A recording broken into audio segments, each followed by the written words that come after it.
আসসালামু আমি উচ্ছ্বাস সরকার নিলয়।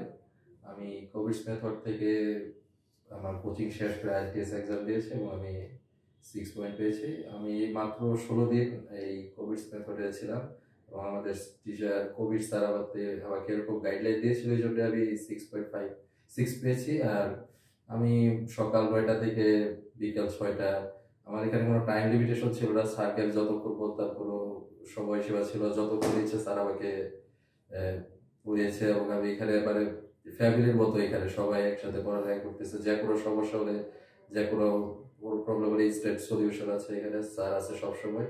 এবং আমাদের যে ধরনের মেথডগুলো শেখানো হয় এগুলো কমপ্লিটলি কোভিড স্যারের নিজস্ব মেথড এবং এগুলো খুবই হেল্পফুল। যারা আইটিএস করতে ভয় পায় বা যাদের বেসিক দুর্বল, তারা এখানে এসে স্যারের টিপসগুলো ফলো করে খুব সহজেই বেনিফিটেড হতে পারে।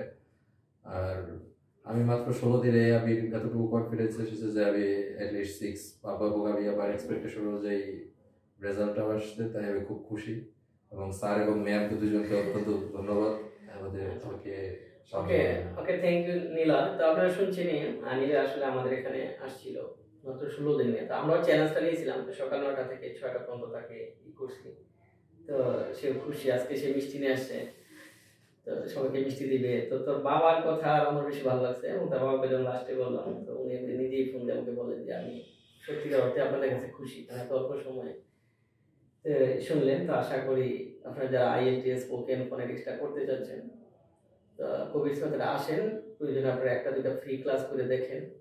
আসলে কি একটা প্রতিষ্ঠানে না গিয়ে আপনি বুঝতে পারবেন না, যদি আসেন একটা বা দুটা ফ্রি ক্লাস করেন তাহলে বুঝতে পারবেন সিস্টেমটা। আসলে এখানে কিন্তু প্রচুর টেকনিক প্র্যাকটিস দিয়ে আসলে স্কোরটাকে ডেভেলপ করাতে হয়। এবং আমরা কিন্তু আসলে যে সাপোর্টটা করছি, প্রত্যেকটা স্টুডেন্ট তার উইকনেসটা প্রথমে আমরা বাহির করে নিচ্ছি, যে আসলে তার কোথায় দুর্বলতা রয়ে গেছে।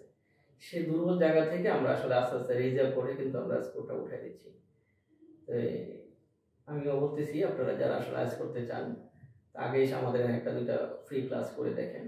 তো থ্যাংক ইউ মিস্টার নীলয়। তো আমিও আসলে এখানে আপনাদের কাছে আমার জন্য না, আমি আগে নীলের জন্য দোয়া আশীর্বাদ চাচ্ছি। সে এখন বাহিরে যাবে, আপনারা সবাই দোয়া করবেন যাতে তার ভিসাতে কোনো আর ঝামেলা না করে, কারণ সে বিদেশ যাওয়া মানে আমাদের দেশের জন্য একটা গর্ব, আমাদের জন্য গর্ব, এবং সে বাবা মায়ের আশা মনে আশা পূরণ করতে পারবে। তো সবাই নীলের জন্য দোয়া করবেন। ওকে, থ্যাংক ইউ অল।